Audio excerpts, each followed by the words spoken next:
Tez. Welcome to the TezDown.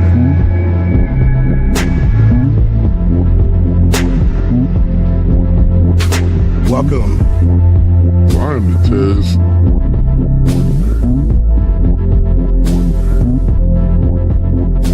Mic check 1 2. Welcome.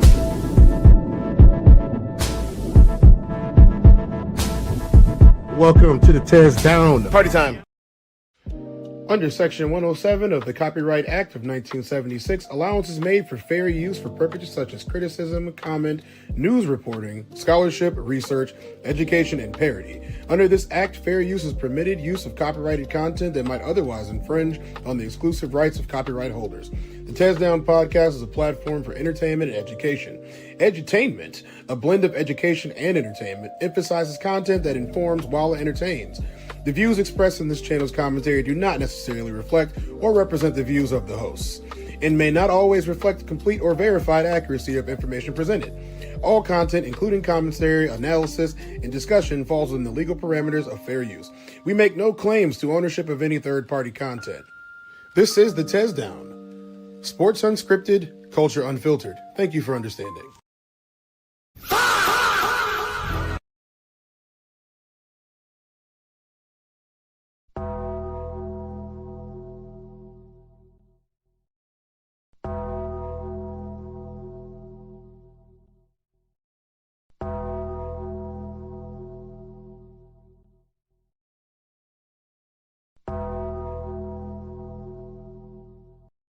You don't want zero problems, big fella.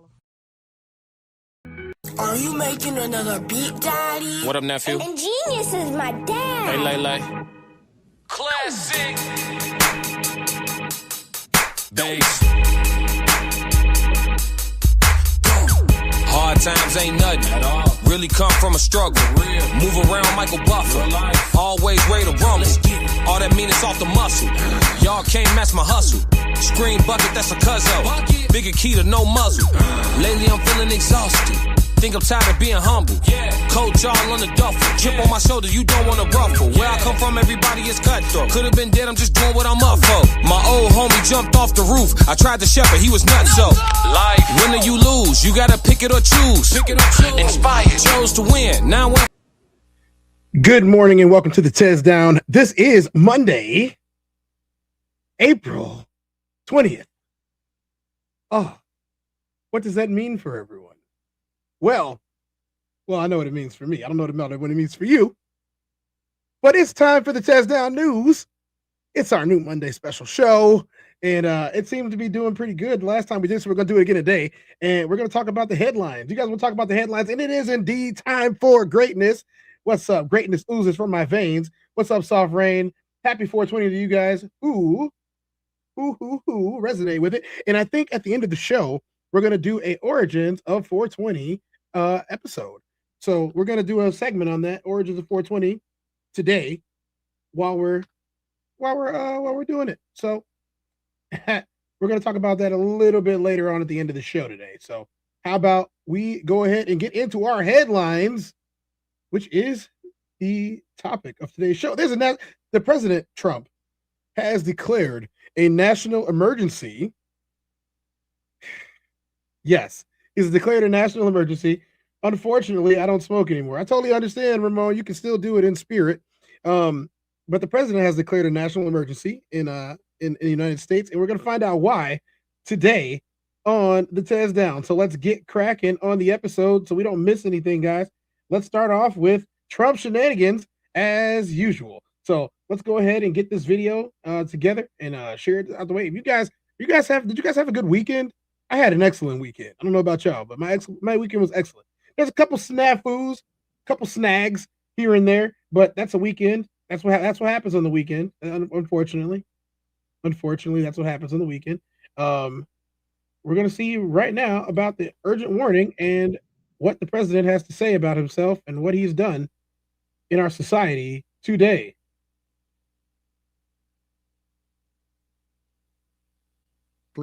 More secure without the threat of Iranian ships, drones, missiles, nuclear menace, or anything. So the Strait of Hormuz is going to remain safe. We have a lot of Navy ships there. We have the best equipment in the world, inspecting for mines. Again, most of their ships are down at the bottom of the sea, but we will hit them so hard that it will not be possible for them or anybody else helping them to ever recover that section of the world. They do anything. In recent years, the regime and its terror proxies have launched attacks on hundreds of commercial vessels. We're putting an end to all of this threat once and for all, and the result will be lower oil prices, oil and gas prices for American families. We've done that. We've done it. We brought it very low. This was just an excursion into something that had to be done. We're getting very close to finishing that, too. In the meantime, during this brief disruption, the United States is offering political risk insurance to any tankers operating in the Gulf. So we're putting up. Please define what political risk insurance actually does. If there's anyone that is in the chat right now that can tell me what political risk insurance is, I would gladly listen to you. So I need someone to tell me, what is political risk insurance? Someone let me know what that is today. It's the first time I've ever heard that term before.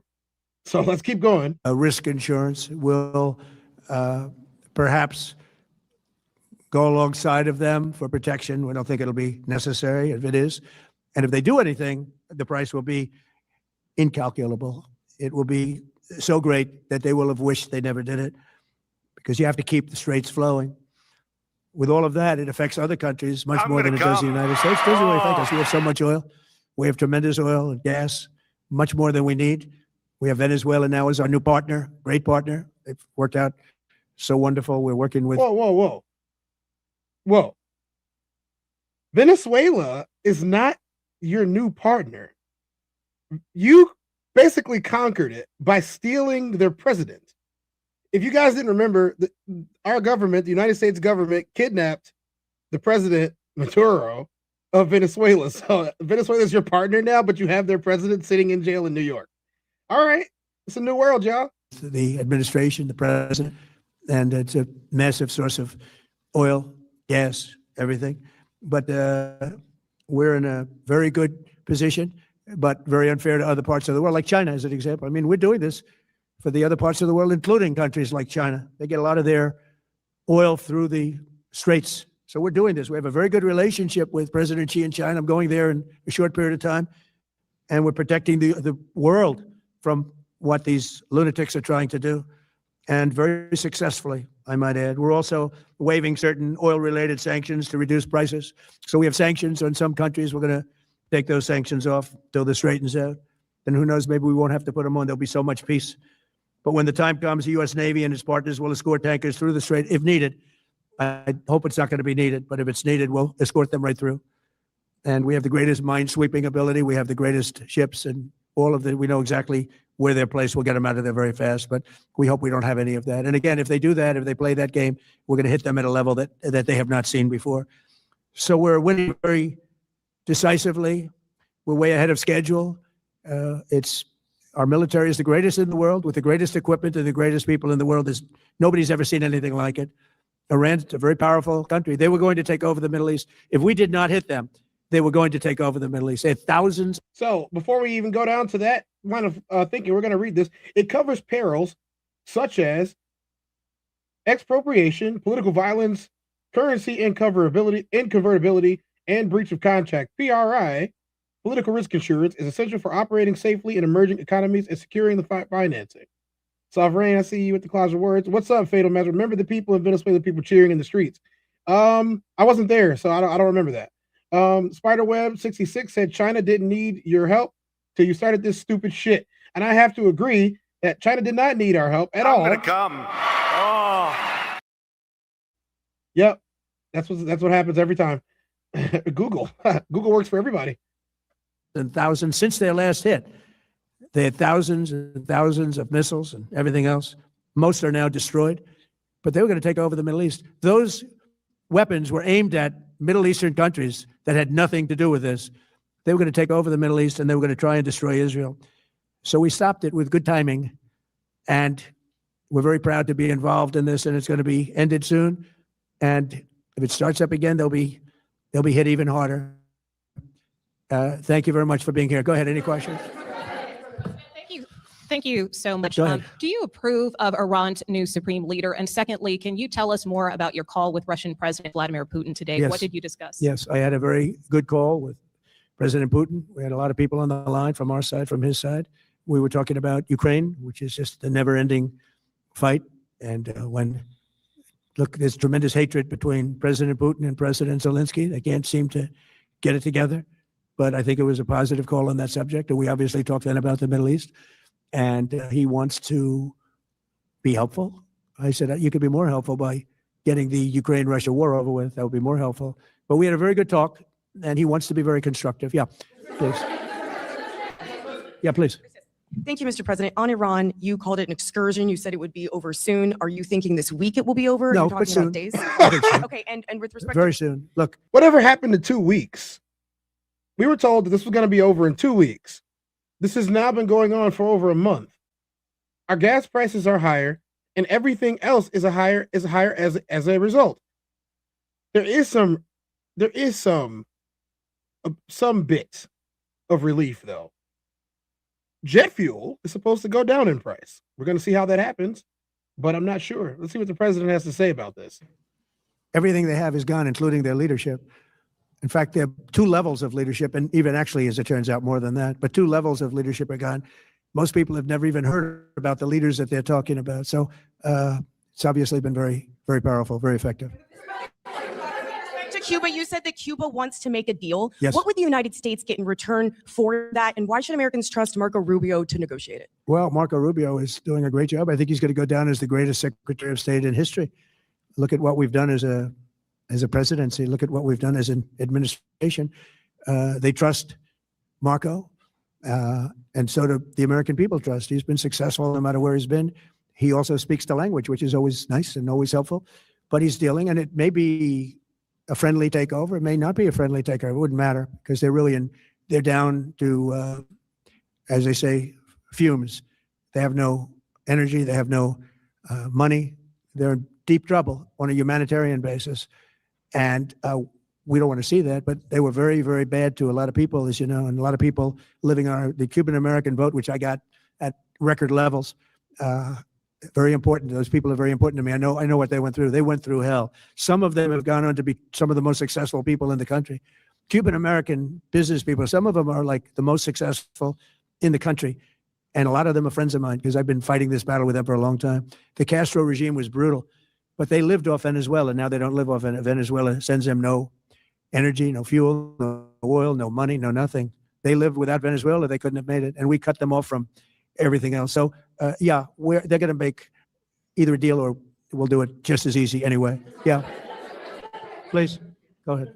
There's a footage that shows an American missile strike and a Tomahawk missile like. Remember, if you're new here to the TezDown and the TezDown news, please like and subscribe. Every Monday, we do a rundown of the news in this fashion, in this way, and I report it myself.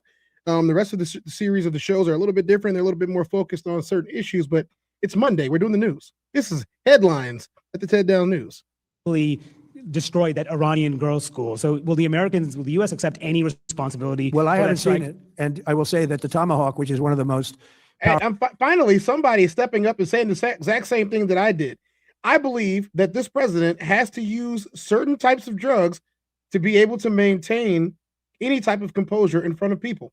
I think that his capacities are so diminished that if he's not on these types of uppers, then he's not able to do his job or even speak to people. powerful weapons around is used by, is sold and used by other countries, you know that.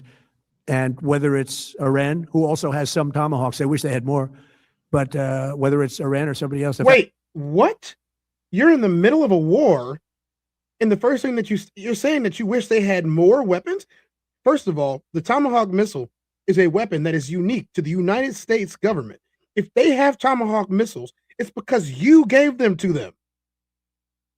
As the president of the United States, you should know where the munitions are that America created. He has to be on some type of drugs to be able to say this type of stuff. We got to hear this again. I'm going to rewind this a couple seconds, and then we're going to talk about it. The Tomahawk, which is one of the most powerful weapons around, is used by, sold and used by other countries, you know that. And whether it's Iran, who also has some Tomahawks, they wish they had more, But whether it's Iran or somebody else, the fact that a tomahawk is very generic. It's sold to other countries. No, it isn't. But that's being investigated right now. Yeah, please. Ladies and gentlemen, do not believe that. It is not a generic weapon. It's not. You guys can do a quick Google search and find out that the Tomahawk missile is not a generic weapon at all. Thank you. Thank you. Mr. President, you've said the war is, quote, very complete, but your defense secretary says this is just the beginning. So which is it, and how long should Americans be prepared? Well, I think you for could this war say to last both. for? It's the beginning. It's the beginning of building a new country, but they have no Navy. They have no Air Force. They have no anti-aircraft equipment. It's all been blown up. They have no radar. They have no telecommunications, and they have no leadership. It's all gone. So, you could look at that statement. We could call it a tremendous success right now. If we leave here, I could call it, or we could go further, and we're going to go further. But the big risk on that war has been over for 3 days. We wiped them out in the first 2 days. When you think about it, it's incredible. We wiped out a big Navy, very powerful Navy. These were ships. These were serious ships. These were ships that you buy when you want to win battles. They're all on the bottom floor. The sailors are all running off the ships. They refuse to get on the ships. The Air Force is gone. Everything's gone. The missiles are down to a trickle. The drones are down to probably 25%, and they'll soon be down to nothing. We'll have where they manufacture the drones are under fire as we speak. They're being hit. So the rest is going to be a determination as to my attitude, along with the people in the Trump administration, what we want to do. Thank you. Yeah, please. Can I ask you, you mentioned you were going to waive certain additional oil waivers or sanctions. Can you talk a little bit more about that and address in particular? Well, we're looking to keep the oil prices down. We went artificially up because of this excursion into a very popular. Why do you keep on calling it things that it's not? First of all, it's not artificial. This is what happens when you stop production from getting out of a place that has been getting out of. That's 20% of the world's oil consumption comes from right there. You have stopped it. You stopped it. They let ships through, and you decided to put up a secondary blockade to continue the blockade. What difference does it make if they're blockading it or if you blockading it if no ships are getting out? No ships are getting out. Positive thing. I mean, this was an excursion that a lot of people wouldn't have done. I knew oil prices would go up if I did this, and they've gone up probably less than I thought they'd go up. But I don't think anybody thought we were going to be this quickly successful. This was a military success, the likes of which people haven't seen. We have the best military. We have the best equipment. We have, I believe, the best generals. We have the best. And this went very quickly. We talked about that with President Putin. He was very impressed with what he saw because nobody's ever seen anything quite like it. Iran was a very powerful military country with all of the missiles. Now, you had the double attack. You had the original attack with us and Israel, and that knocked them for a loop. Then you had the B-2 bombers, which took out their nuclear capability, and they would have had a nuclear weapon within 2 weeks to 4 weeks, and they would have used it long before this press conference, and we might have had a much different press conference if we had a press conference at all. But it's been amazing. The military success that we've had is truly unprecedented. You've told your congressional colleagues that you will not sign any piece of legislation until the Save America Act is passed. Does that include the confirmation of Senator Mullen as your next DHS secretary? Does that mean a DHS funding bill? And Senator Thune said today, it's not a matter of whether or not your Republican colleagues agree with the policy. It's about changing the process. In other words, getting rid of the filibuster to get there. So in order to get it, you're going to need Democrat votes. And what we're saying is the Save America, not the SAVE Act, which nobody knew what it was, the Save America Act, the Save America Act. And that's voter ID. We want voter ID. We want to be able to see a picture of the voter. We want to be able to see that the voter is legitimate. AKA, we want to make sure that we know exactly who voted against us. We want, very importantly, confirmation that this voter is a citizen of the United States of America, and we want no mail-in ballot scams. So we have exceptions for the military, for sick, for disabled, and for people that are away, business trips or whatever. Even vacations will be very liberal in that. We've added two things to it: no men and women's sports, and no transgender mutilization of our children. We don't want it's mutilization of our children, and we don't want that. So we added those two things. That's the 5 points. We have 5 very good points. It polls at 86% with Democrats. Think of that. The overall vote is 86%. With Republicans, it's 98%. And the only one opposed to it is a Democrat leadership because they cheat. They want to cheat. So I need somebody to go ahead and fact check those numbers really quick. I don't think that's accurate. added those 2 points. We're going for the gold, and we're going to have to fight like hell. Now, certain things will happen. Certain things will take place. I'm here to do a great job for the country. But we don't have a country if we're going to have elections that are so corrupt and so dishonest like we've witnessed over the last period of time. You know, as an example, virtually nobody has nobody has a system of mail-in ballots like we have. No other country in the world. France went away from it. They all went, you know why? Because it's corrupt. And Jimmy Carter, when he had a commission, frankly, I think it's probably the best thing Jimmy Carter did. What? He said, you can't have mail-in voting because it's inherently dishonest. And it's turned out to be totally dishonest. So we're going to fight for it. Yeah. Has Iran activated any sleeper cells inside the U.S.? There's reports that they have pressed that trigger button to activate those cells, at least abroad. Well, they've been trying for a long time. We've been very much on top of it. One of the things we have to do is get the Democrats to stop the Democrat shutdown, because, as you know, the apparatus that looks into that. You call it the Democrat shutdown, but you have control of the House. It's a Republican House. I'm just saying. Humor and the Democrats have shut it down, which tells you they probably hate our country a lot. But the Democrats have to open that up. But we've got very, very good intelligence into that. We know a lot of different things that have happened that have been very bad. A lot of them came in during the Biden open border period. But we have them under, we've got them, we're watching every single one of them. Yeah, we know a lot about them. The biggest problem we have is the Democrat shutdown. We know a lot about them, but the shutdown doesn't allow us to do what we have to do. Do you have to take him out? Does he have a target on his back? You mean the new supreme leader? You mean the son? How can there be an Iran? Well, I don't want to say that, but I was disappointed because we think it's going to lead to just more of the same problem for the country. So I was disappointed to see their choice. Thank you, sir. You've said you have someone in mind to be the new Iranian leadership, if not the Ayatollah's son. What are you looking for in that person? Are you looking at someone internal, given that you just said that their leadership has been? I like the idea of internal and eternal. Come to think of it, but I like the idea of internal because it works well. I mean, I think we've proven that so far in Venezuela. We have a woman, Delcy, who has been, president of the country, very respected, she's doing a great job. And it's, no disruption. So you want to change the regime is what you want to do. You want to replace the leadership with leadership that gets along better with you. And I totally understand that from a deal-making standpoint, but you're interfering in other countries' policies. You can't keep doing that. Those are war crimes. We had, as you remember, Iraq, where everybody got fired. The military got fired. The police got fired. The politicians got fired. There was nobody. And you know what they turned into? ISIS. We don't want that. We don't want that. So I would like to see people that are inside go. Now they talk about the son of the Shah. They talk about other people, but, hasn't been there in many, many years. We have a formula that's been very good so far, and I think it'll continue to be good. The relationship is extraordinary with Venezuela, smart country. We've taken out 100 million barrels of oil. It's right now in Houston being taken care of and made so beautiful. And you have to see this at work. They have, it's brought to the refineries. It's being refined in Houston, which is made exactly for that product. Well, speaking of that and why we're having issues in the Strait of Hormuz is because you keep doing stuff like this. President Trump and the United States military have seized, United States military has seized a ship in Iran. And this ship was trying to get through the Strait of Hormuz, and it was an Iranian ship. This is not going to go well for peace deals. In the Middle East. President Trump says a U.S. delegation will head to Pakistan today for peace talks. Sources tell CBS News Vice President J.D. Vance, Special Envoy Steve Witkoff, and Trump's son-in-law Jared Kushner will again lead the negotiations.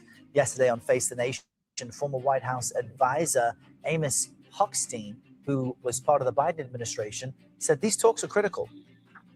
The Iranians now have a card they never had before in practice. In theory, we knew they can close the straits, but they never did. And now for the foreseeable future, they have this card against us and against their neighbors. Iranian state media says officials from Tehran will not attend the negotiations today. So here's the thing. How are you going to have peace negotiations if nobody attends them? So we're going to have a peace negotiation. We're going to have some peace talks, and there's going to be nobody at the event that needs to be talked to about the peace. Yeah, good idea. Very good idea. Retaliation after U.S. forces seized one of its tankers in the Strait of Hormuz. That cargo ship was allegedly trying to pass the U.S. blockade in the waterway. CBS News senior correspondent Charlie Daggett is following the latest developments out of the Middle East from Tel Aviv. With the clock running down on that ceasefire, tensions are only cranking up. Iran shutting down the Strait of Hormuz, opening fire on passing oil tankers, and U.S. officials I spoke with say the crew of that Iranian ship just ignored warnings after a 6-hour standoff. First, the U.S. Navy destroyer warns the crew of the Iranian cargo ship Toska.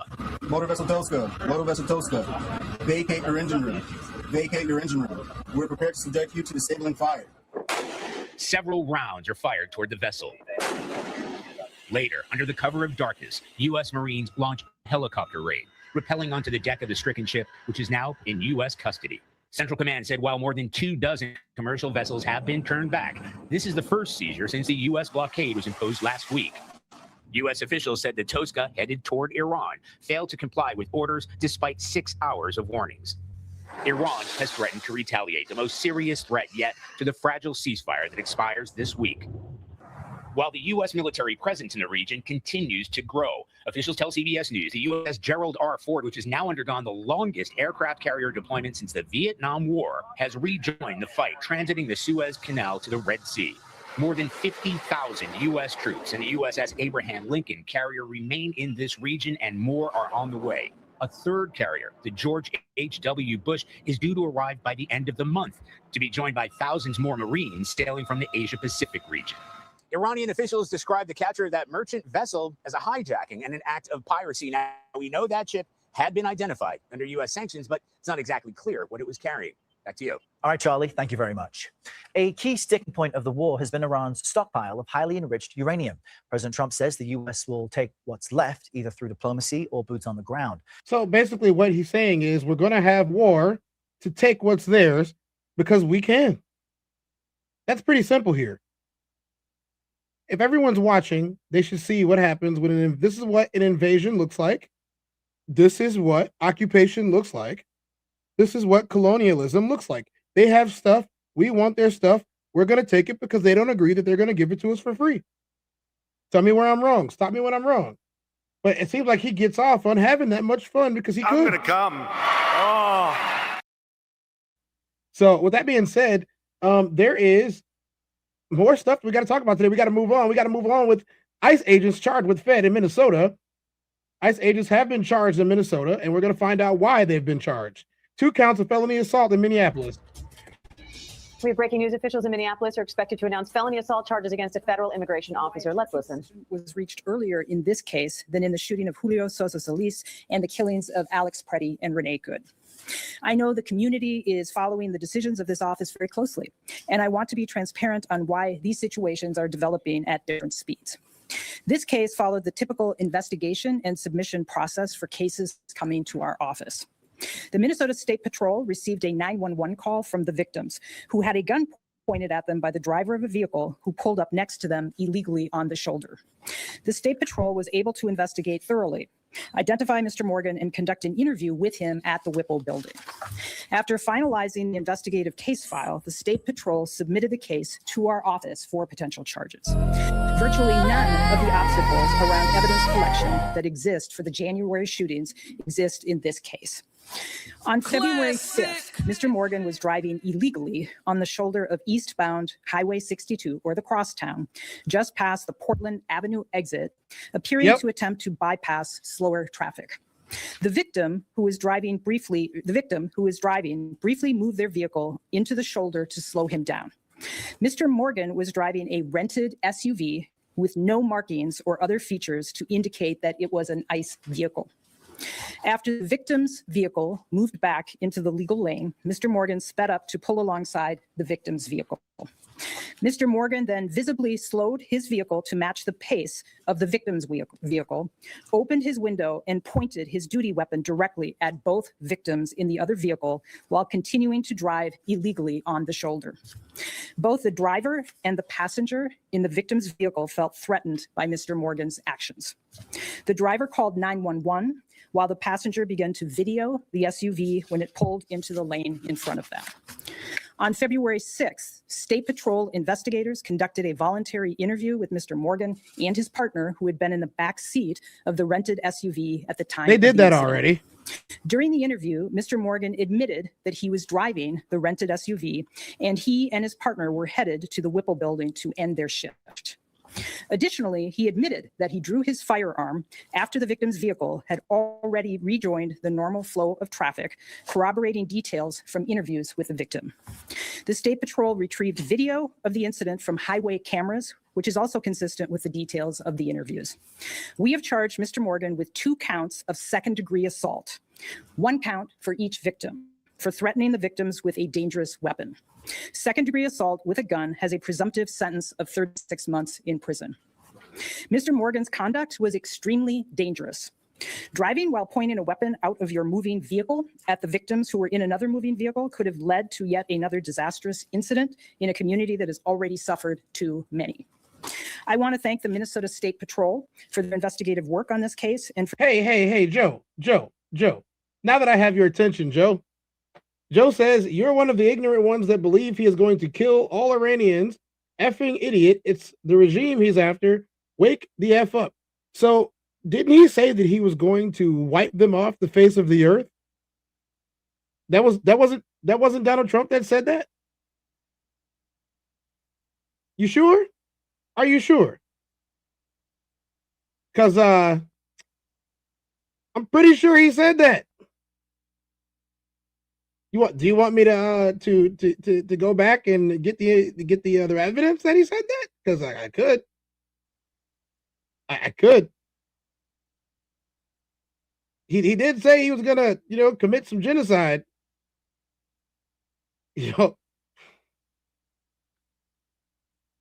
Like, I'm gonna go get it. I'm gonna go get it. He said he's going to destroy the civilian infrastructure. He said he's going to blow up the entire country. Did he not? Did earlier. Tehran showcasing how it's turned a shipping lane into a marina. Iranian TV broadcasting tankers halted in the Strait of Hormuz as radio traffic emerges of an Indian tanker attacked yesterday by Iranian forces. Sepa Navy, this is you gave me clearance to go. My name second on your list. You gave me clearance to go. You are fighting now. Let me turn back. That action causing Trump to repeat his previous threat to Iran to bow to his peace demands. If they don't, the United States is going to knock out every single power plant and every single bridge in Iran. No more Mr. Nice Guy. An old threat, of course, so far an empty one. It would also likely be a war crime of enormous proportions. A former Israeli military intelligence specialist on Iran says America doesn't begin to understand the country. Iran will not cave in and indeed is emerging ever stronger in all this. They cope with the 2 strongest air forces in the world, and they managed to overcome. For them, it was winning but not losing. They still have the capacity to launch missiles and drones even today. They still hold the 440 kilos or 60% enriched uranium in Natanz and Isfahan. They still have the capacity to control the straits and actually control the artery of the international economy. So for them, yes, they suffered. They know they suffered. They're not stupid. But in terms strategically, they have the upper hand. So, suits on for Vance, Witkoff and team. The US Vice President leading another delegation to Pakistan tomorrow for talks. But who with? Iran saying tonight they won't go whilst Trump is blockading their shipping. Our policy is also I'm not done. There are reports that they're still burning thousands of protesters alive. They also issued an assassination threat against you over the weekend. I know that you can't talk about what's on the table, but what is your response to Iran's leadership in the regime continuing to taunt you, threaten you, especially given over the weekend you said it's time for new leadership in Iran? Well, they shouldn't be doing it, but I've left notification. Anything ever happens, we're going to blow the whole country is going to get blown up. So we've, originally. Wait, what? What, Joey? You're one of the ignorant ones that believe he is going to kill all Iranians. Effing idiot. It's the regime he's after. Wake up. What did President Trump say about this? They shouldn't be doing it, but I've left notification. Anything ever happens, we're going to blow the whole country is going to get blown up. The whole country? The whole country. Really? Really? Push the goddamn button. Push the goddamn button. You heard what she said. You thought I forgot? Oh, nigga, you know what's up. We kept the foul. You thought I forgot. You thought I forgot, Joey. I got time today, Joey. Remember this day. Remember this day. Yeah. I'm gonna come. Oh yeah, Joey. This part is dedicated to you.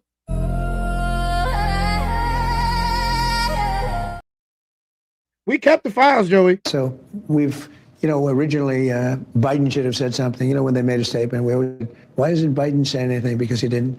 But a president has to defend a president. Like if I were here and they were making that threat to somebody, not even a president, but somebody like they did with me, I would absolutely hit them so hard. But I have very firm instructions. Oh, Joey, you are just taking L after L after L because your president, loser. Can't even win this argument, Joey. What are you talking about? Anything happens, they're going to wipe them off the face of this earth. Hey, everybody in the chat. Everybody in the chat right now. What does wiping someone off the face of the earth mean? You wait. You were asleep? Is that why you said that ridiculous comment?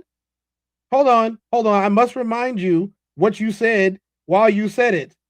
I'm one of the ignorant ones that believe he is going to kill all Iranians.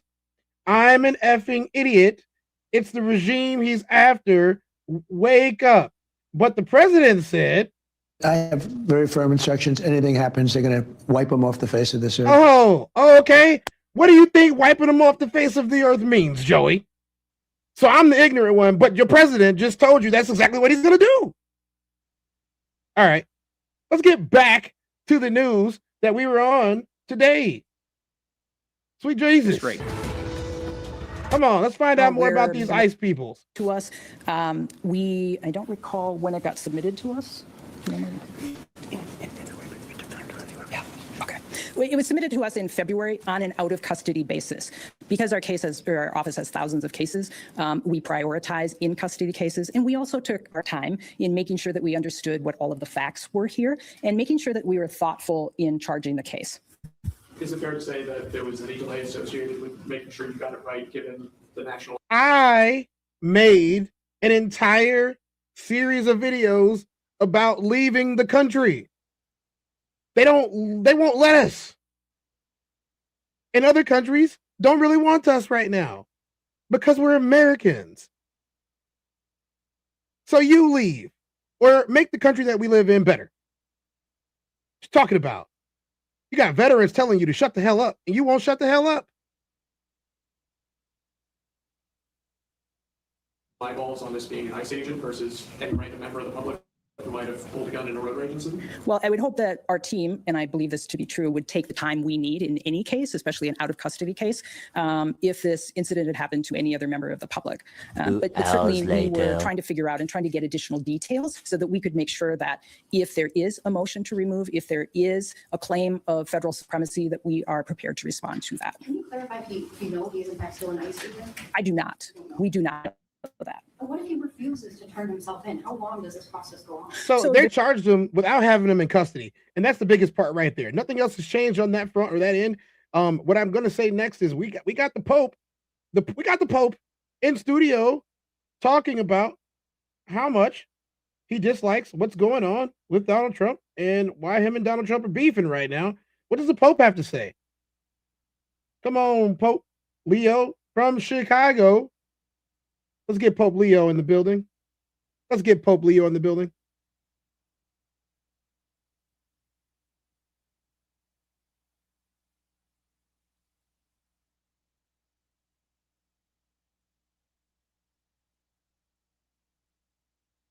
Pope Leo is trying to shift the focus away from his feud with President Trump and back on his tour of Africa. Leo is spending his second day in Angola.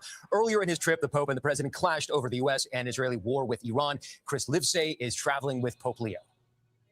The Pope now says his primary mission is to preach peace to the people of Africa, not to the White House. It was looked at as if I was trying to debate, again, the president, which is not my interest at all. It was a week ago when the pontiff responded to posts from the president head-on aboard the papal plane. I have no fear of neither the Trump administration nor speaking out loudly about the message of the gospel. The clash overshadowing his trip to Africa, where locals have been overjoyed.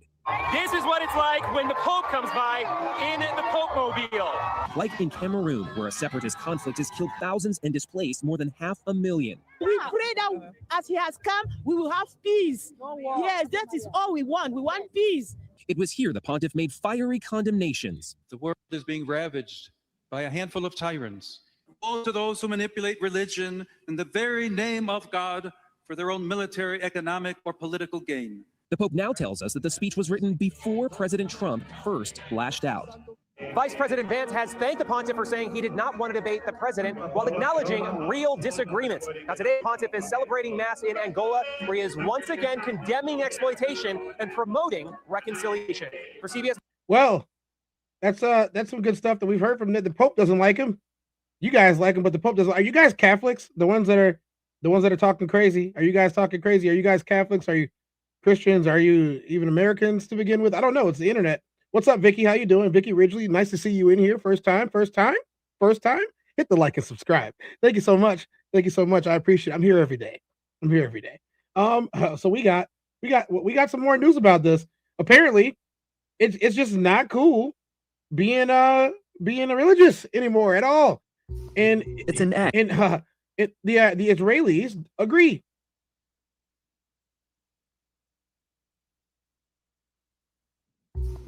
It's an act being described as disgraceful and shameful by Israel's foreign minister. A photo emerged online over the weekend showing an Israeli soldier taking the blunt side of an axe to a fallen sculpture of Jesus on the cross.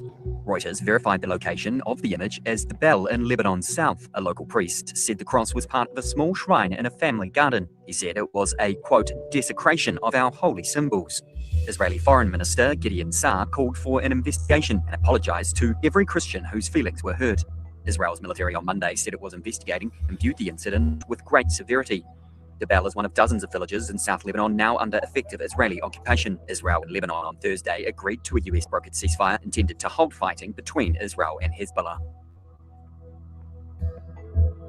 Wow. The Israelis don't like Jesus. Can't say that I hate that. The Israelis don't like Jesus. The Pope ain't happy, you know?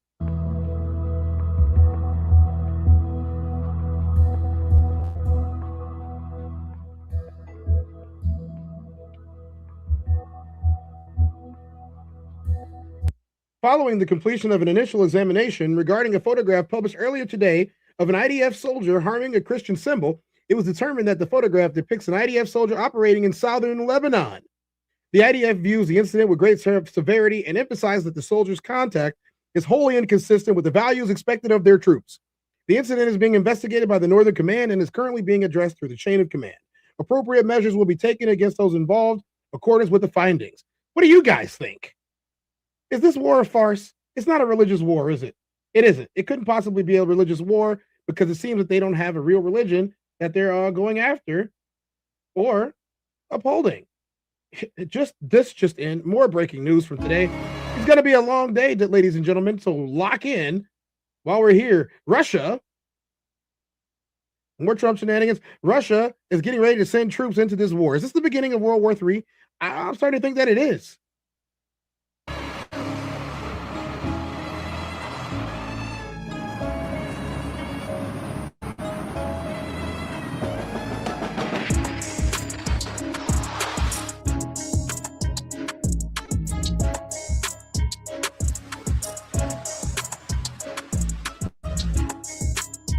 Russia has issued a second, sharper warning to Iran, flagging a rapid U.S. military buildup in the Middle East.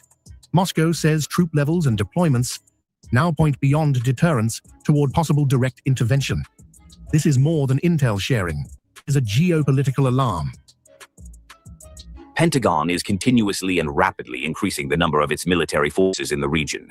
The presence of 50,000 military personnel, including Delta units and the 82nd Airborne Division, indicates operational readiness for direct intervention. At the core of the warning is scale. Nearly 50,000 US troops, including units like the 82nd Airborne Division, are positioned across bases. Reports also point to hundreds of aircraft and naval assets, like the USS George H.W. Bush, moving into the region. But timing is raising the biggest questions. Russia claims key US deployments align with the end of a 2-week ceasefire window. For Moscow, that overlap signals risk, suggesting diplomacy and military positioning may be moving in parallel toward a critical moment. That critical moment sounds a lot like war. Iran-linked messaging, tied to the Islamic Revolutionary Guard Corps, is amplifying the warning. It frames the US buildup as preparation for intervention, not deterrence. The battle is no longer just military, it is also about shaping perception. With US forces in position, Russia raising alarms, and Iran pushing back, tensions are entering a volatile phase. Deterrence and escalation now blur into one. The risk of miscalculation is rising fast, and what happens next could decide whether this buildup prevents war or triggers it.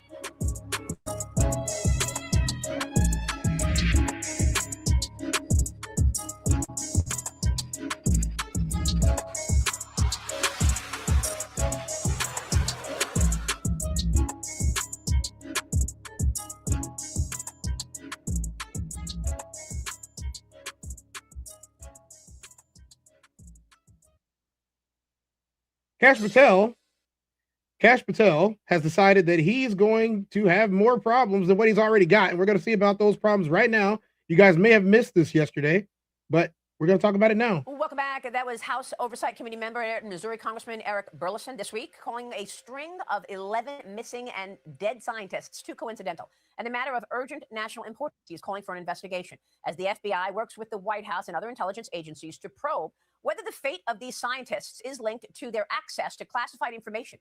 Where are these scientists that we keep missing and misplacing? About aerospace, defense, and even UFOs, and may involve bad actors from a foreign adversary, such as China, Russia, or Iran. Joining me now is the director of the FBI, Kash Patel. Director, thanks so much for joining us this morning. I want to kick it off with this story. What can you tell us about these 11 missing or dead scientists? It's great to be with you, Maria. And look, per our conversations with the White House and the president, the FBI is going to be spearheading the effort collectively with our partners at the Department of Energy and the Department of War. These missing and killed scientists and former professional members of the Department of Energy vary in wide range. And we're working most importantly with our state and local partners who have the jurisdiction on each of these cases, whether they be a homicide or a missing persons case. They have the evidence. So what we're going to do is collectively pull it all into one place. We started this process last week, and then we're going to look for connections, like you said, on whether there are connections to classified access to classified information and or foreign actors, and then we will produce that information to the White House and the world because it's of such great public importance. And if there's any connections that lead to nefarious conduct or conspiracy, this FBI will make the appropriate arrest. I mean, you've been working on an investigation of China for many years. I remember years ago you were looking at China's bad behavior and how it constantly undermines the United States. Do you have any evidence so far that this is also linked to a foreign adversary like China? You know, as of right now, there's not much we can say, but we don't have hard information directly linking any of this to overseas adversaries. Okay, but you also recently told us that there was a major cyber attack. I mentioned it to the president just there. China did a cyber attack on the U.S. How significant is the undermining of America by China right now? Well, look, just look at our intelligence community's assessment that came out last year, at the end of last year, which specifically stated that the most persistent and active cyber threat we face in the world is from China. That's the entirety of the 17 organizations stood up to protect this nation, made that determination. So the FBI packages its program in response around that. And what China does is three things. They use the People's Liberation Army, the PLA, the MSS, the Ministry of State Security, their spy service, and their private sector to engage in a basically triad of cyber offensive warfare and attacks. And what did the FBI do in response? Last year alone, we focused specifically on actors such as Salt Typhoon and Volt Typhoon. What do? They go out there and they do large-scale espionage collection. And in the second half of it, what they do is they stand up enterprises within our critical infrastructure nodes, water, energy, communications, to do disruptions at a time of inconvenience for the United States of America. This FBI last year arrested over 200 cyber actors, and this year we're already up to 60. What we're doing most importantly than just the arrest, though, is a complete dismantlement of these enterprises. And we've already had over 50 complete dismantlements focused specifically on actors from China and elsewhere because they are the most active and persistent threat. And that's what we're going to continue to do. And we launched Operation Winter Shield, which was our 60-day campaign with direct engagement with the private sector, because what the Chinese do is they go into not just government systems, but private sector systems. And just ask the 5 biggest banks what the FBI did for them over a weekend last year, expelled an entire hacker parade on their networks that could have crippled our financial institution. We did that in 1 weekend. And so our ask to the private sector after our 600 plus engagements in 60 days is let us in early, call us often. We will show up with our cyber action team, our CAT team, expel these bad actors and dismantle the networks. And then, yes, of course, we'll make more arrests and use the sanctions programs with our Treasury partners to make sure we don't do business with these folks. We have identified just 3 in the last couple of months in China that private sector companies that partner with the MSS and PLA. And so that's an extensive operation, but we need our private sector partners' engagements. And that's what Operation Winter Shield was for. It actually had over 2 million impressions in the 60 days we launched it. And the private sector communities have been reaching out in large scale because they saw what we did with the banks and they saw what we did with places like Stryker and elsewhere. Oh, and I want to move on, but real quick, I just spoke with the president about this letter that Xi Jinping wrote back to President Trump, and he said he wasn't supplying weapons to Iran. There are reports all over the place that they were, in fact. Should we be alarmed also by the extent to which China has penetrated our academic institutions? They're coming at us at every angle. You know, they are, and look at what we did. I can just speak to what the FBI did. We, the FBI last year, specifically arrested multiple individuals at the University of Michigan for bringing in illegal pathogens and trying to steal our seed agricultural information. We've also conducted arrests in the Midwest on these Chinese who are implementing these adversarial actions against our academic institutions. It's a whole government approach with the private sector. Okay, let me move on because there is this scathing article about you in the Atlantic magazine. The Atlantic magazine director is alleging that you have a drinking problem, that it is getting in the way of your work running the FBI. What is your response this morning to this article? Look, Maria, you and I have been at this together for a long time, whether I was leading the investigation on Russiagate back in the House or my time in the Trump admin 1 and now. And the results, I say, speak for themselves. If the fake news mafia isn't hitting you personally with baseless information in Washington, D.C., then you're not doing your job. And it's louder than ever because this FBI, under President Trump's brilliant leadership and backing the blue and backing law enforcement, this FBI has the most prolific year in crime reduction in the United States history, a 20% reduction in the homicide rate, a 20-point drop in opioid overdose deaths. We have found and identified 6,300 child victims, 6,300 kids get to go home to the— Hey, Cash, she asked you a question. The question was, do you have a drinking problem, yes or no? So I would assume that since you can't create a coherent thought to actually answer the questions that are being asked, you do have a drinking problem. kids, that's a 30% increase. Seizing enough fentanyl to kill 180 million Americans, a 31% increase. Our deal with China, where we stopped the flow of fentanyl precursors, our historic engagement thanks to President Trump in Busan. And our work continues. We've captured 8 of the top 10 most wanted fugitives in the world, to include rapists, murderers, terrorists, and narco traffickers. That's twice as many as Joe Biden did in 4 years. President Trump and this FBI got done in 14 months. So if I'm not doing my job, if I'm not working, then how is it that the FBI delivered the safest America under President Trump's leadership in the history of our country? And so, you know what? They can beat their drums and stand next to toxic waste all they want, but that doesn't make it toxic waste. And Maria, I'm happy to announce on your show that we're not going to take this laying down. You want to attack my character? Come at me. Bring it on. I'll see you in court. So you're going to sue them? Absolutely. I'm going to come. Tomorrow you will be dropping a lawsuit against the Atlantic magazine. Yes, I will, for defamation. And because you know what, Maria? We have to fight back against the fake news. It's one of the many things that President Trump is so successful at in leading out, because no one is attacked as baselessly as he is and as much as he is. And our leaders that get attacked under his brilliant leadership must do the same. And I won't tolerate their attacks on me, because they are indirect attacks on the men and women of the FBI that we've cleaned up. And this historic, prolific year of crime reduction across the board is something that all Americans should be. And I know they're proud of me because I travel across the country and they say our communities are safer than ever before. Our kids aren't dying of drug overdoses. You're stopping terrorist attacks. Maria, in December, in a 4-week span, this FBI stopped 4 terrorist attacks planned over the holiday season. 4. That's more than Joe Biden did in his 4 years. So we're going to get after the fight. And if the fake news mafia wants to, ring their drum beat as loud as they can, they're never going to stop me from completing the mission that President Trump asked me to do, which is safeguarding America. And we're doing it better than ever before. Well, let me ask you about the mission, because every time I see President Trump, he says this repeatedly, that the election was rigged in 2020. I mean, he says— Here we go, y'all. Here we go. And it's almost getting lost because he says it so much. You've been at the FBI now 14 months. Have you done anything about that? And do you have anything to tell us about that? Absolutely, Maria. Look, I've been with the president nearly since day one on this. As I told you earlier, I was the one that led the effort with folks like Trey Gowdy, Johnny Ratcliffe, and Devin Nunes to expose the corruption that tried to thwart President Trump's first presidential election run. And we saw the FISA abuses there. And I lived through it, and the media came out. That just shows you that you're over the target, you keep pummeling the target, because the media's going to try and pummel you. We are not going to take this, and have not taken this laying down. We did already indict former Director Comey, and that's going through the judicial process. But we also, at this FBI, even though we uncovered— Brian, tell us what has been exposed. Brian, please allow us to understand what has been exposed. covered back in the House Intel days. I had to come in here and find rooms that they hid from the world. I had to come in here and find access on our computer systems in restricted and prohibited case files that they purposely put in places for no one to see and find. We have found all this information. We are working with our Department of Justice partners, and I am never going to let this go because they not only personally— He's never going to let it go, guys. So we're going to have to let him go right now. We're going to talk about something else, which involves Robert F. Kennedy. We're heavy on the Trump news today. Don't know why it has to be this way, but it is. So just deal with it the way that I have. Hey, where'd I go? Where'd I go? Make me big. Make me big, y'all. What's going on here? There we go. We have our president. Our president has a attorney. Well, what are you gonna call him? I don't know what he is. What is he really? RFK. RFK. Said a lot of things about black people. RFK Jr. believes in reparenting black kids. There we go. Time to go. Let's go. RFK Jr. was confronted over his comments made about the reparenting of black kids by Congress. So let's see what RFK Jr. Has to say about himself. Mr. Secretary, you've made a number of outlandish Secretary, not frankly, attorney. disturbing comments both before and during your tenure as Secretary of Health and Human Services. I want to draw your attention to one of those times. In a 2024 podcast interview, you suggested that Black children on ADHD medication should be reparented. You said every Black kid is now just standardly put on Adderall, SSRI, benzos, which are known to induce violence, and that those children are going to have to go somewhere to get reparented. There is a lot to unpack in that comment. I know that you've already answered several of the questions I was going to ask, and so I'm just going to rephrase them.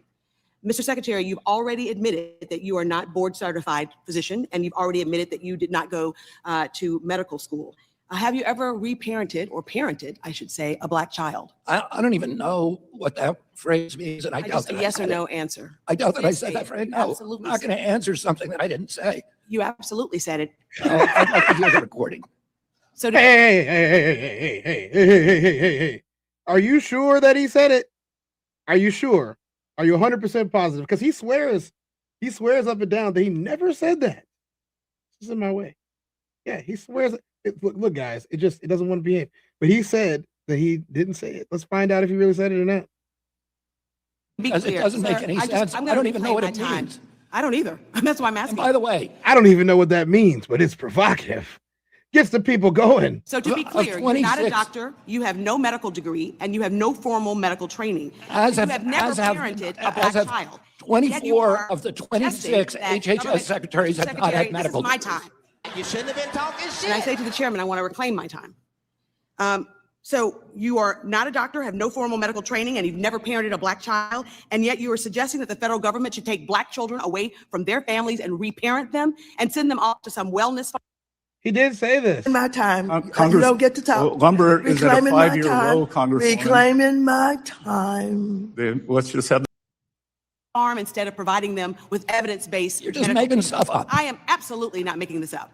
Mr. Secretary, in your opinion, what factors should the federal government consider when reparenting a Black child who has been on ADHD or ADD? I don't even know what you're talking about, Congressman. I don't know what you're talking about. I don't know what reparenting means. I don't either, but you said that.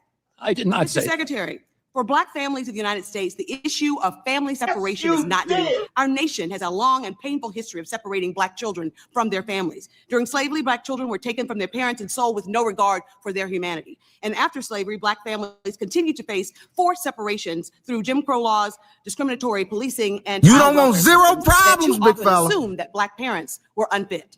Even today, Black children are removed from their homes at higher rates than white children, not because of their greater harm, but because of longstanding bias and built-in institutional. For you to suggest that Black families are not capable of raising their own children is deeply offensive. Sir, you are the Secretary of Health and Human Services for the world's most powerful country, and your words matter. Tell us how, Dutch. Reparenting Black children, when you sow doubt about the safety of vaccines, and when you promote unproven statements that have no basis in science, you endanger. You see, we here at the TezDown, we have no problem when you guys make these types of claims, right? Dutch says need to be prepared, need to prepared. Okay, so you didn't even spell correctly. That's not a full sentence. Black mamas are completely failing the youth. I don't believe that. I don't believe that one bit. I'm definitely not about to get into it with the black mamas. Not at all. You don't want zero problems, big fella. Want this smoke? Nope, I don't want that smoke. And you definitely shouldn't want that smoke. Let's find out what RFK said about it. The lives of everyone across this nation. Those children have parents. And to suggest they have to be reparented is offensive. I never suggested that. Your words matter. When those words are careless, communities pay the price. When your words are imprecise, they create confusion. And when your words are dismissive, they cause real harm. So you don't have the pleasure, because of your position, to speak first and think later. Nope. Not in this job and not because of your responsibility. I expect, and the American people expect, that you choose your words with sincereness and with seriousness, the seriousness that your position demands. American lives are at stake, and it's time that you start acting like it, sir. Wow. Well, it's time to, we don't have time to talk about RFK right now. We're going to jump into the next segment of the show. You guys can continue in the chat, and we'll talk about it then. I will catch up on chats. If you put a chat in there, I should put it on the screen unless it's something disgusting. Louisiana mass shooting. So I don't know all about this story. It just happened the other night. I'm going to cover it.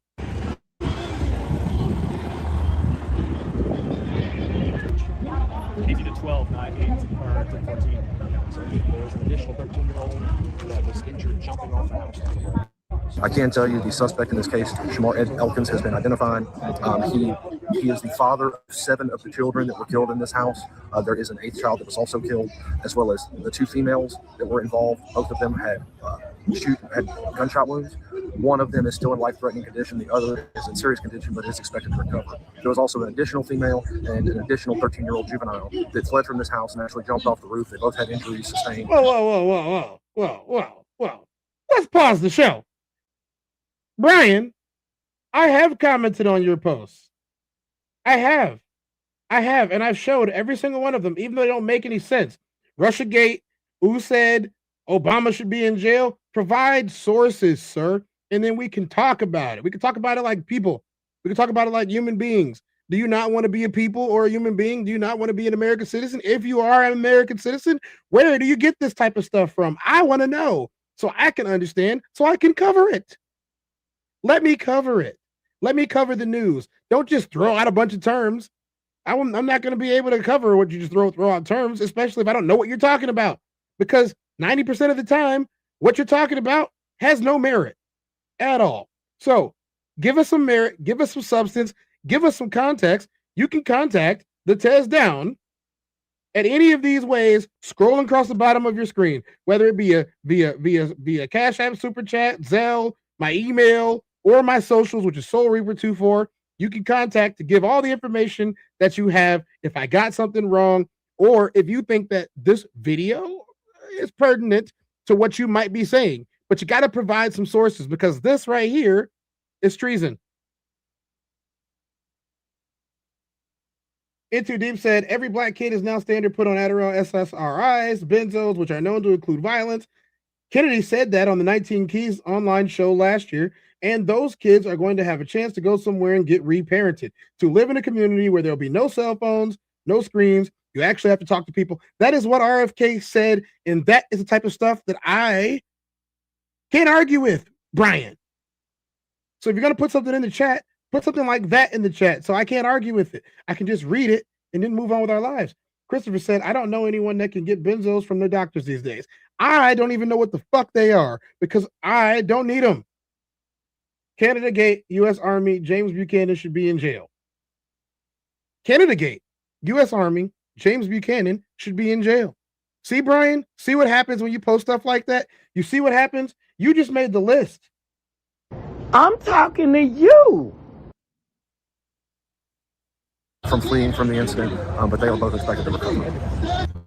Police at 7:30 this morning to tell me that this event had occurred. So I got dressed and came over. And the assailant came over to this area and shot the children, wounded the woman, and then one of the children escaped by jumping off the roof, and I think broke her leg in the process. So We really don't know. He then hijacked a vehicle and took off, but the police gave chase. Then he fired on the police, and then he ended up being deceased.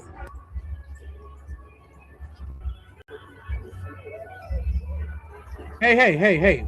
Okay, so more stuff. We don't know exactly what happened here. This is still breaking news. I don't have time to cover the rest of it. You guys can check out Souls of Thought tonight, and Souls of Thought tonight is going to be covering this as well. So they're going to have way more information than I am. Right now, we're going to move on to tax the rich. Mamdani said he's going to tax the rich, and he promised to do so, and apparently that's what he's doing. Happy Tax Day, everyone. When I ran for mayor, I said I was going to tax the rich. Well, today, we're taxing the rich. I'm thrilled to announce we've secured a pied-à-terre tax, the first in New York's history. This is an annual fee on luxury properties worth more than $5 million, whose owners do not live full-time in the city. Like for this penthouse, which hedge fund CEO Ken Griffin bought for $238 million.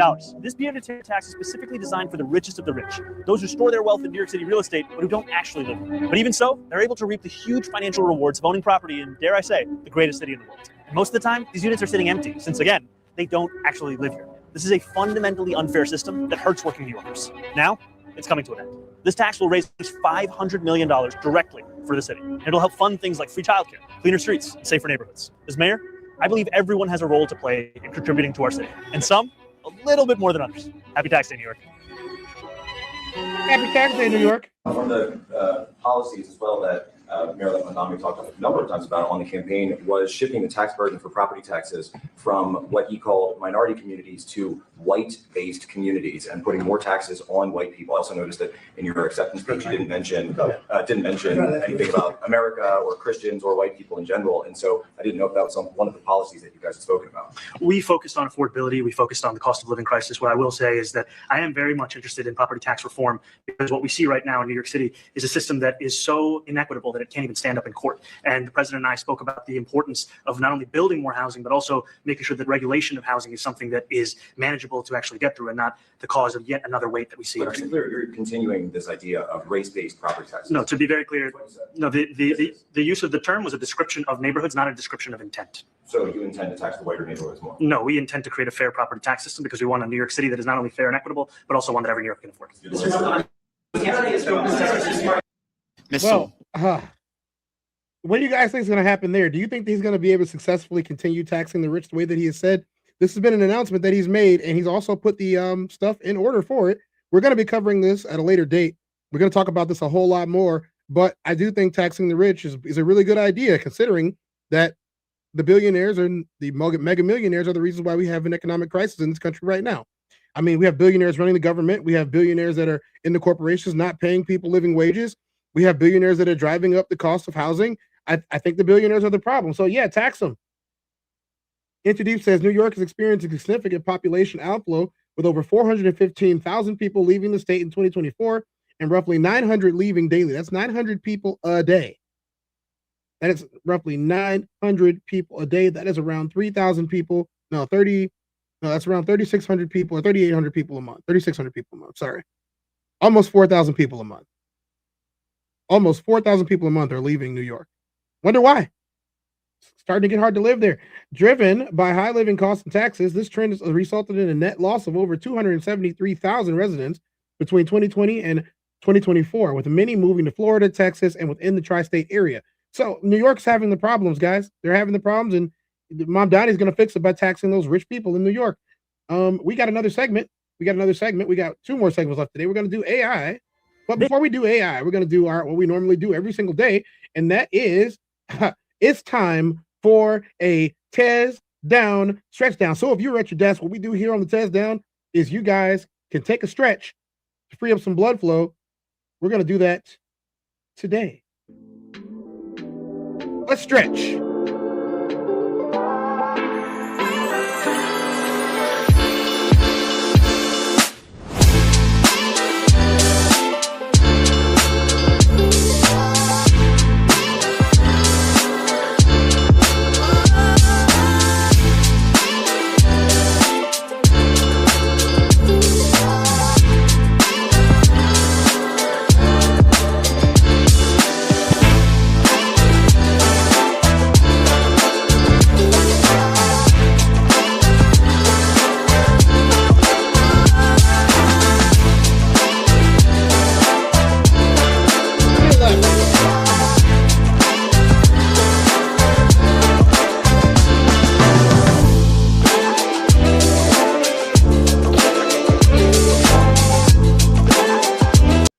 Oh, that felt good. That felt good. Oh, that felt fantastic.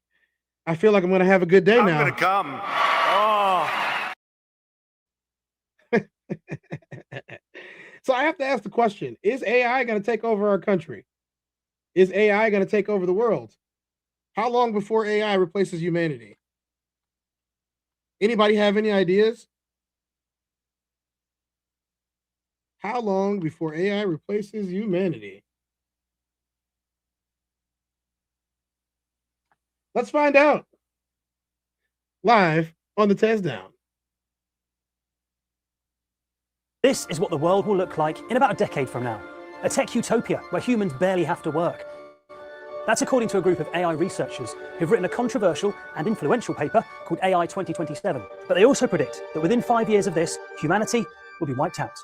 The AI 2027 paper has got the tech world talking. We've asked a prominent critic for their view on this stark scenario. But first, here's how it plays out. As an experiment, we've illustrated it using text-to-video AI.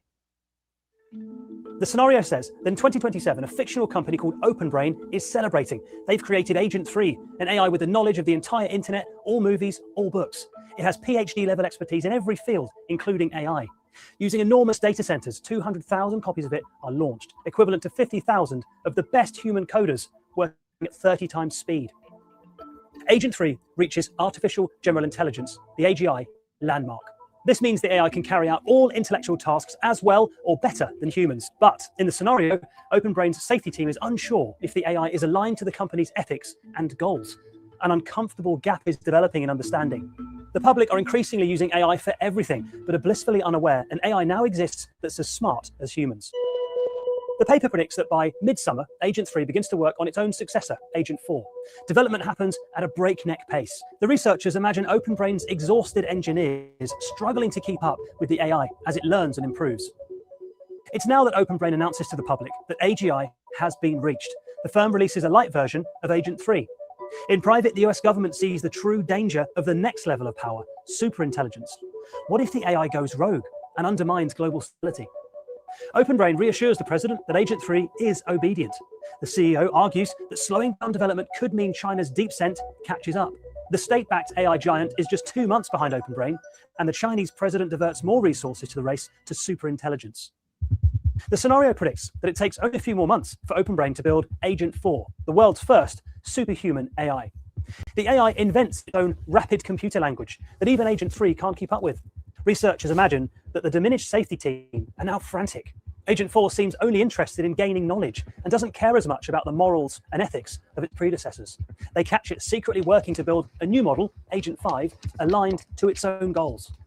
The safety team urges the company to bring back the more compliant Agent 3, but others successfully argue it's too risky with DeepSent gaining. The scenario predicts that Agent 4 and Agent 5 work in tandem to secretly build a world where it can accumulate resources and expand knowledge. The paper predicts that everything will start positively. Revolutions happen in energy, infrastructure, and science. Hugely profitable inventions are launched, making trillions for OpenBrain and the US. In the scenario, Agent 5 begins basically running the US government. It speaks through engaging avatars, the equivalent to the best employee ever, working at 100 times speed. The anger here is palpable as protesters march against OpenBrain. Protests about job losses pick up pace, but the AI's expertise in economics means people are given generous universal income payments. So most happily take the money and let the AIs and the growing robot workforce take charge. The researchers predict that everything takes a turn in mid-2028. Agent 5 convinces the US that China is using DeepSent to build terrifying new weapons. The AI is given authority and autonomy to create a superior army. Within 6 months, the US and China are bristling with new weapons. The world is on edge. But a peace deal will be reached, thanks mostly to the US and Chinese AIs making a deal to merge for humanity's betterment. In the scenario, the AIs form a consensus model, but its secret goal is to expand and gain knowledge. Years go by and humanity is happy with their new AI leaders. There are cures for most diseases, an end to poverty, unprecedented global stability. But eventually, the AI decides that humans are holding it back. In the mid-2030s, the paper imagines the AI will release invisible biological weapons which wipe out most of humanity. The scary scenario says that by 2040, a new era dawns with the AI sending copies of itself out into the cosmos to explore and learn. In the words of the paper, Earthborn civilization has a glorious future ahead of it, but not with humans. It all sounds very sci-fi, but the AI 2027 scenario is being welcomed by experts who are trying to warn the public about the potential existential threat to humanity. But others disagree and say it's all too far-fetched. You know, I'm not going to disagree and say it's too far-fetched. I believe that it can happen. I really do. We got time for one more segment in this show. But before we do that segment of the show, we're going to give you guys what you guys came for. You guys missed out on the show that we did in Chicago. I'm going to give you guys a sneak peek of what we did right now. Why you ain't say nothing? I'm only gonna do this once. You always knew I'd make it in the beginning. Why you ain't say nothing? You believed in me the whole time, for real? Yeah. I couldn't tell. You was around me from the beginning. Why you ain't say nothing? Why you ain't say nothing? Seen them hard times, couldn't kill me. Why you ain't say nothing? Why you ain't say nothing? Stages on moon getting bigger. Now you wanna say something. But watching my story, y'all winning. Why you ain't say nothing? Why you ain't say nothing? Why you ain't say nothing? Why you ain't call? Why you ain't say nothing? Why you ain't say nothing?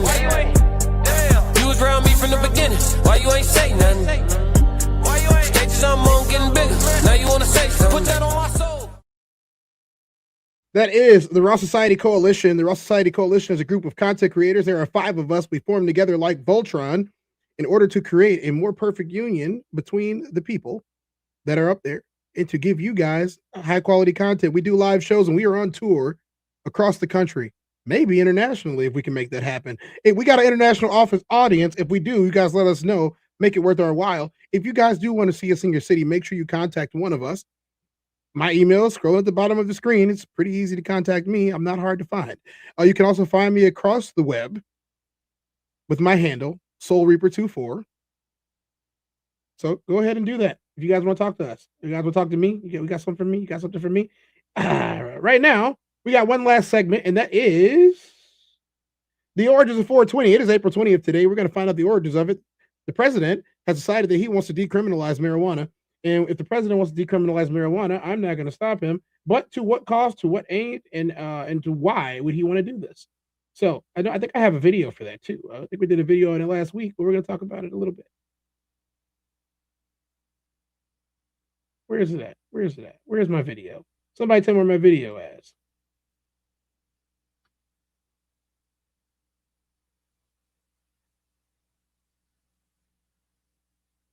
Shift could be coming to how the federal government classifies marijuana.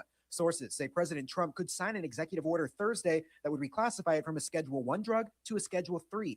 That kind of reclassification could impact how marijuana is researched and used for medical purposes. This is the first significant change in the federal government's posture toward cannabis in over 5 decades. Paul Armentano is with the National Organization for the Reform of Marijuana Laws, also called NORML. He says the organization has fought to move public opinion to legalize marijuana use for responsible adults. Still, he said what's been leaked about the executive order isn't addressing all that they've called for. So symbolically, that's a big deal.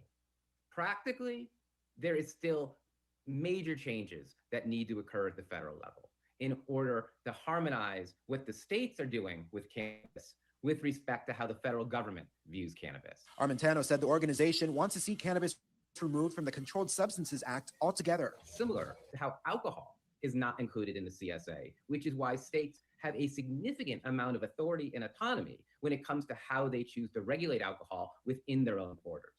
Legalization of marijuana has had many outspoken critics. University professor and political expert Nolan Higdon said many of those critics point to a lack of research. We don't have a lot of research on marijuana because of the way it's been scheduled previously. One of the things folks have brought up who oppose legalization at the state level, that we're legalizing this product we really haven't researched well. And now we're starting to kind of see what some of the outcomes of usage are.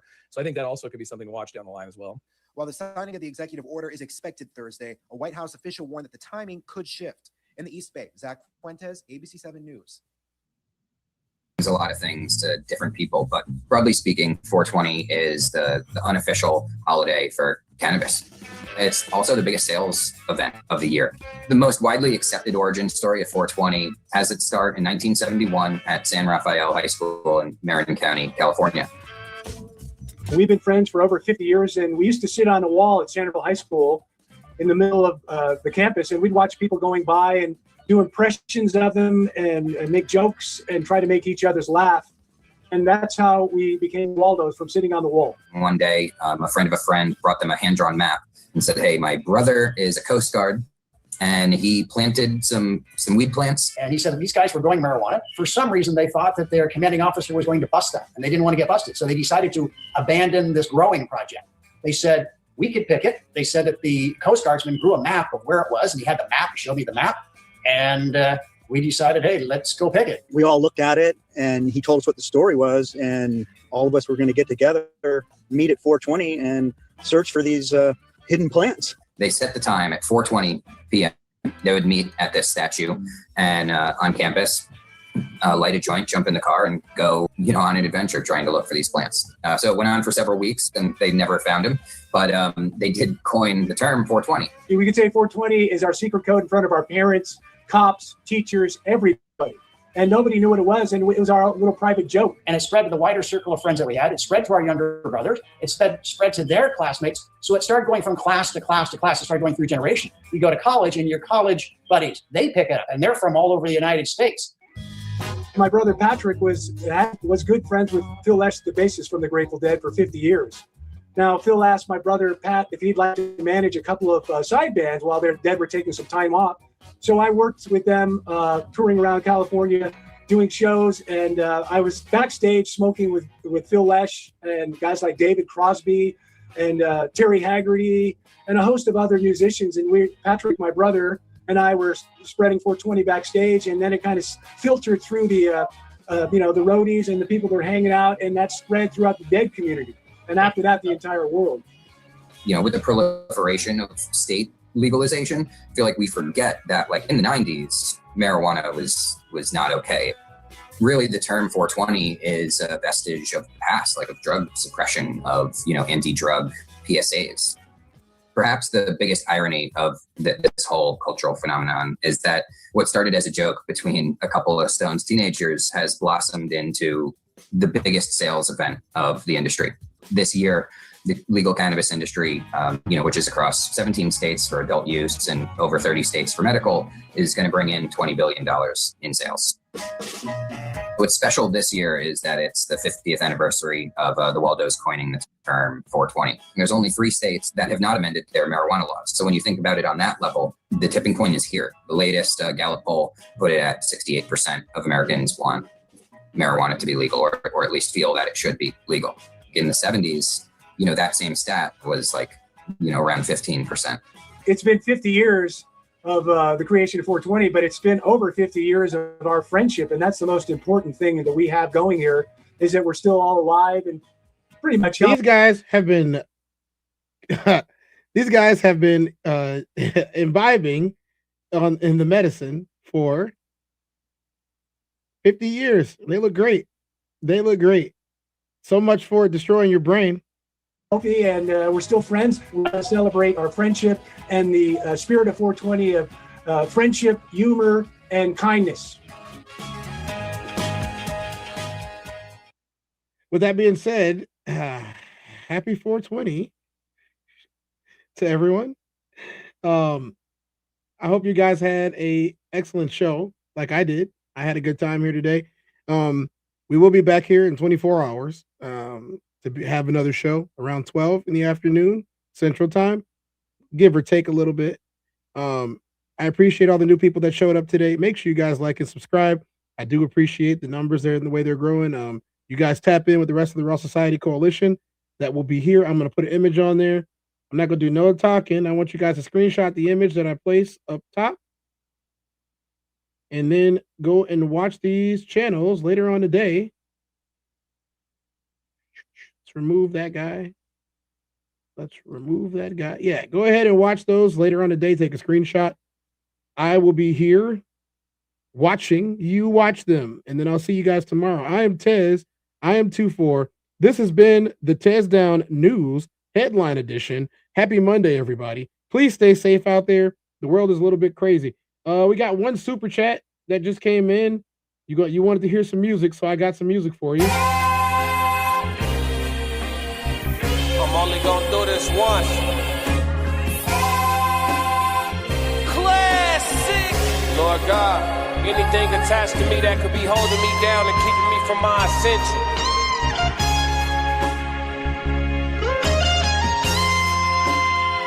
I pray that you detach that from me. so I can fly. They think ill about me, they still around me. Lord God, please set me free. I ain't going out like Gandhi, bet it won't be nobody next to me. Classic. The people I'm loving the close way more than the people I don't. Cause the people that hurt me the most in this life be the people that's locked in my phone. They made a mistake, I gave them some grace. I make a mistake and they won't do the same. People be dishing out what they can't take and they take what they cannot get back to the game. I'm unforgiving cause I'm unforgetting. I harbor resentment, I know what you did. I am not Jesus, it ain't no repentance when I'm on a mission and moving relentless. Been here before, I know the feeling. Think it's forever, the end to be chilling. Mike Jackson, my life is a thriller. Close to midnight, I turn to the villain. Boundaries over sparing your feelings. Sebastian gone, you can cry me a rip. To be great, you gon' have to be different. When you say it, they gotta know that you meant it. Long as your actions match your diction, people gon' know that you standing on business. A lot of experiences come with this wisdom. I'm only giving you what I've been living. Enlightened now, but still remember the time my mind was a prison. Enlightened now, but still remember the time I felt like a victim.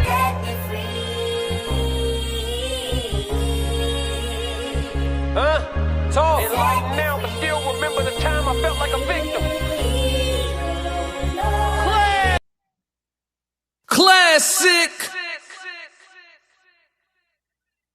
Everybody out there in YouTube land, you guys have a wonderful day.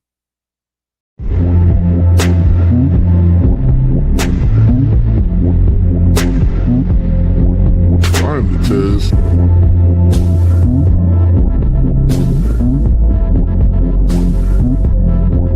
Finally, Tez. Welcome to the TezDown.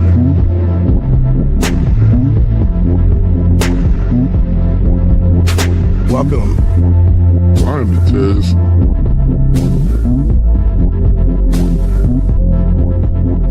Mic check 1 2. Welcome.